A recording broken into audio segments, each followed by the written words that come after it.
진짜. 괜찮아? 아. 미안해.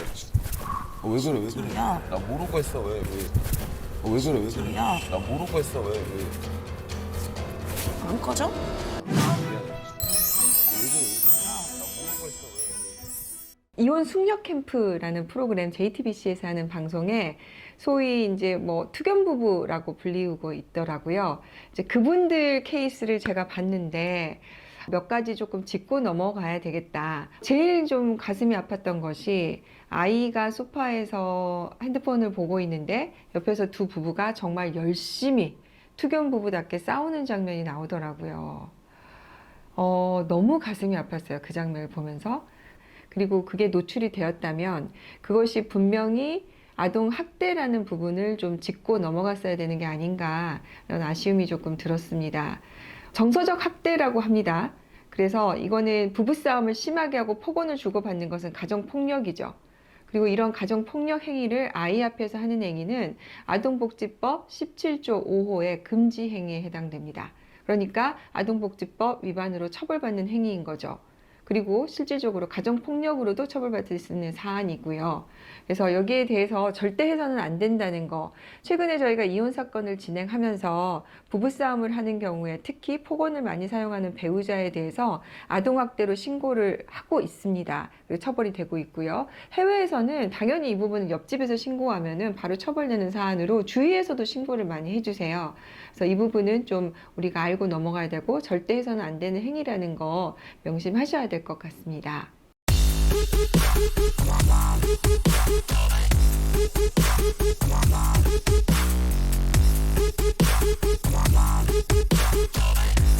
많지는 않지만 종종 있죠. MZ세대에서는 혼인신고 안 하고 그냥 살아보고 혼인신고를 한다. 이런 문화까지 유행하고 있잖아요.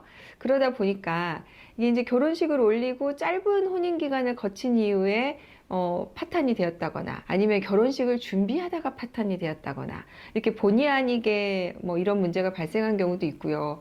이혼 숙녀 캠프에 나온 투견 부부처럼 실제로 혼인관계를 하고 아이까지 있는데도 이거를 숨기는 경우가 있습니다. 저희가 진행했던 사건 중에서는요, 어느 날은 남편 방을 뒤지니까 혼인 청첩장이 3개가 나왔어요. 각자 다른 여자하고. 자, 이럴 경우에는 이제 혼인 취소 사유가 됩니다. 아마 이제 많은 분들이 근데 어떻게 이런 일이 벌어질 수 있냐라고 하시겠지만 우리가 혼인신고할 때는 사실혼 관계가 나타나지가 않잖아요. 혼인신고, 법으로 신고된 것만 나타나다 보니까 이런 일이 종종 발생할 수 있습니다.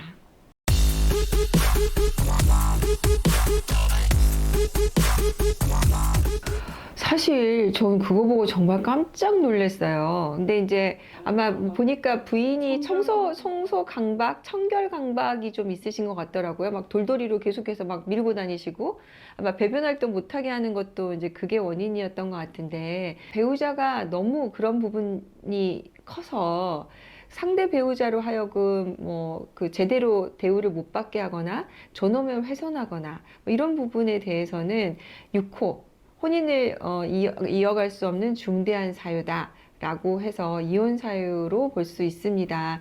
실제로 이제 저희가 사건을 진행하는 것 중에 배우자가 집에 들어오면 일단 손으로 이렇게 검사부터 시작하는 부부들, 냉장고 열어서 조금만 문제 되면 막 집어 던지면서 이거 안 된다고 하는 부부들, 이럴 경우, 그다음에 지나치게 사생활을 강요하거나 강제하는 경우, 이렇게 약간 강박이 있는 경우는 상대 배우자가 이걸 견딜 수가 없어요. 근데 이제 이것 자체로 이혼 사유는 아니지만 상대가 힘들다고 어필을 했는데도 내가 고치려는 노력이 전혀 없다. 이럴 경우에는 당연히 이혼 사유가 될 수 있습니다.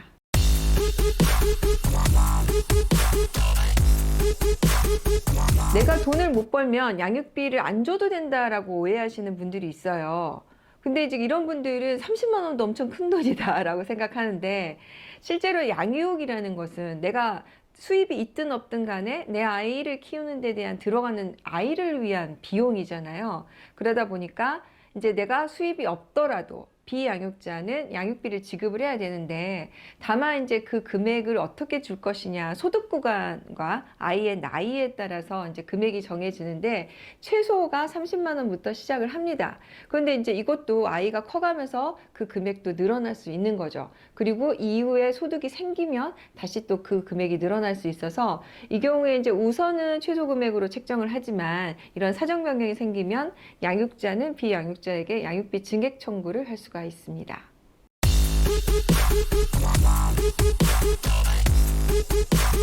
네, 오해의 여지가 있는 얘기이긴 합니다. 그러니까 재산 분할을 해주면 양육비를 안 줘야 된다. 그거는 반드시 안 되는 말이죠. 이거는 X입니다. 이건 X인데 이제 이 경우가 있어요. 근데 대부분의 양육자들은 내가 양육비를 일시금으로 선지급을 좀 받으면 좋겠다. 내가 좀 금액을 조금 깎아주더라도 일단 선지급을 좀 받으면 나중에 양육비 안 주는 문제 때문에 안 다퉈도 되잖아요. 신경 안 써도 되잖아요. 그러니까 재산 분할을 금액만큼 더 받고 싶다. 뭐 이렇게 얘기를 해서 약간의 조정 과정에서 협상이 이루어지는 경우는 있습니다. 재산 분할을 해주면 양육비를 안 줘도 된다? 그거는 아닌 거죠. 그래서 오해 없으셨으면 좋겠고요.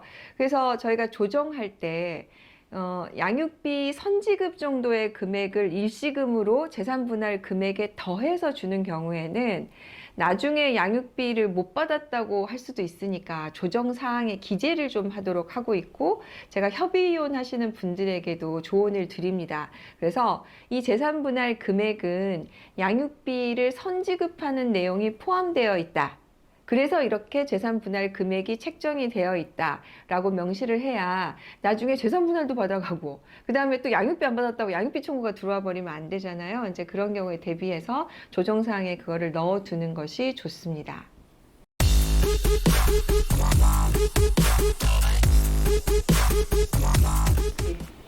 실제 이제 조정 분위기는 굉장히 진지하게 진행이 되죠. 그런데 이제 황당한 얘기를 하면 저희도 그러니까 상대방이 뭐 아까 얘기한 것처럼 재산 분할 해줄 테니까 뭐 양육비는 없는 걸로 하자 뭐 하면, 아니 저기가 해줘야 되는 재산 분할 금액이 정해져 있는데 그 금액을 주는데 양육비를 안 준다는 얘기를 하면은 말도 안 되잖아요. 그러니까 저는 뭐 실소보다는 화를 내죠. 그게 말이 되는 주장이야. 알고 해라. 특히 또 이제 변호사가 그런 얘기를 하면 뭐 이제 험한 말을 할 수는 없지만, 변호사님이 그런 말씀을 하시면 안 되죠. 이렇게 이제 웃으면서 이제 한 방을 저도 침을 놓기도 합니다.